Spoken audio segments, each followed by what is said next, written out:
PSC മൂല്യനിർണ്ണയ ക്രമക്കേടിൽ ഉന്നതർക്ക് പങ്കെന്ന് PSC മുൻ chairman doctor KS Radhakrishnan. PSC ചെയർമാന്റെയും പരീക്ഷാ കൺട്രോളറുടെയും സെക്രട്ടറിയുടെയും അറിവോടെ അല്ലാതെ ഇത്തരം നടപടികൾ സ്വീകരിക്കാൻ നിയമം അനുവദിക്കുന്നില്ല. കൃത്രിമം നടന്നത് ഉദ്യോഗസ്ഥ തലത്തിലെങ്കിൽ കടുത്ത ശിക്ഷാ നടപടി ഉണ്ടാകണമെന്നും KS രാധാകൃഷ്ണൻ ജനം ടിവിയോട് പറഞ്ഞു. മൂല്യനിർണ്ണയ ക്രമക്കേടിൽ ഉദ്യോഗസ്ഥരെ മാത്രം പ്രതിയാക്കി കേസെടുത്ത സാഹചര്യത്തിലാണ് മുൻ ചെയർമാന്റെ നിർണായക പ്രതികരണം.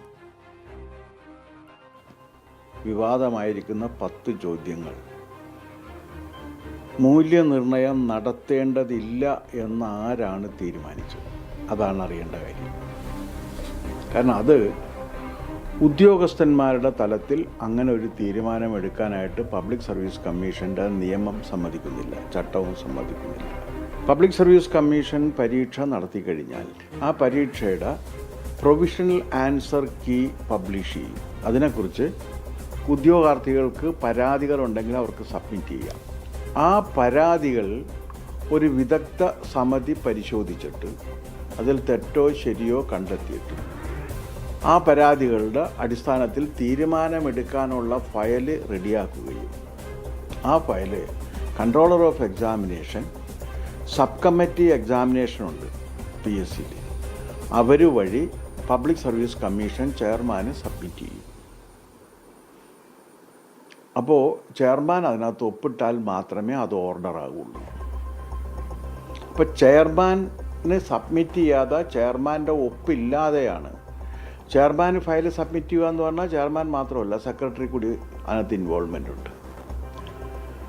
അപ്പോൾ ഇവരാരും കാണാതെ ഏതെങ്കിലും ഉദ്യോഗസ്ഥൻ ഇതിൽ തീരുമാനമെടുത്തിട്ടുണ്ടെങ്കിൽ ആ ഉദ്യോഗസ്ഥന് തീർച്ചയായിട്ടും വലിയ ശിക്ഷ കിട്ടും.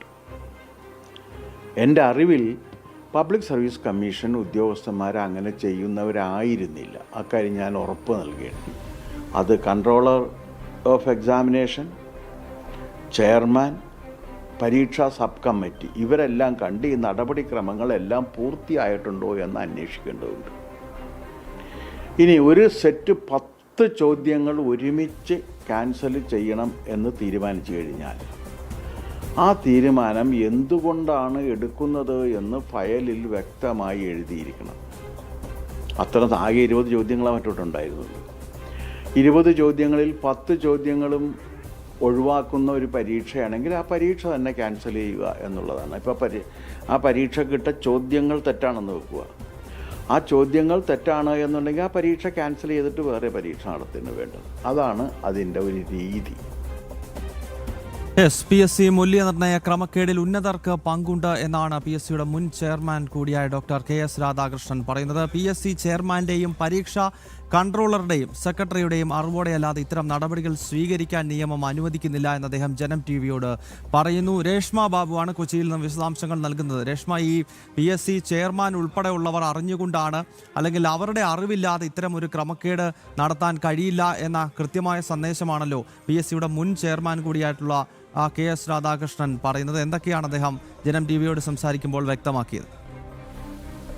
ഗൗതം, നിലവിൽ PSC ക്രമക്കേടിൽ ഉദ്യോഗസ്ഥർക്ക് മാത്രം അവരുടെ മേൽ മാത്രം കുറ്റം ചാർത്തിക്കൊണ്ട് ഉള്ള ഒരു അന്വേഷണത്തിലേക്കാണ് SIT സംഘം നീങ്ങുന്നത്. പക്ഷേ ഈ ഉത്തരവാദിത്വത്തിൽ നിന്ന് PSCയുടെ ചെയർമാനോ അല്ലെങ്കിൽ പരീക്ഷാ കൺട്രോളർക്കോ സെക്രട്ടറിക്കോ ഒന്നും തന്നെ ഒഴിഞ്ഞു മാറാനാകില്ല എന്ന് തന്നെയാണ് PSCയുടെ മുൻ ചെയർമാൻ കൂടിയായിട്ടുള്ള ഡോക്ടർ KS രാധാകൃഷ്ണൻ പറഞ്ഞിട്ടുള്ളത്. കാരണം PSCക്ക് ഒരു പരീക്ഷാ സബ് കമ്മിറ്റി ഉണ്ട്.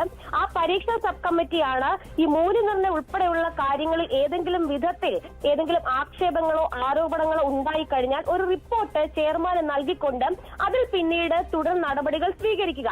ഈ റിപ്പോർട്ട് ചെയർമാന് മുന്നിലും പരീക്ഷാ കൺട്രോളർക്ക് മുന്നിലും സെക്രട്ടറിക്ക് മുന്നിലും വരും. അതിനുശേഷമാണ് ഇവർ ഒത്തൊരുമിച്ചുകൊണ്ട് ഒരു തീരുമാനം എടുത്തുകൊണ്ട് ആ പരീക്ഷയിന്മേൽ എന്ത് നടപടികൾ സ്വീകരിക്കണം.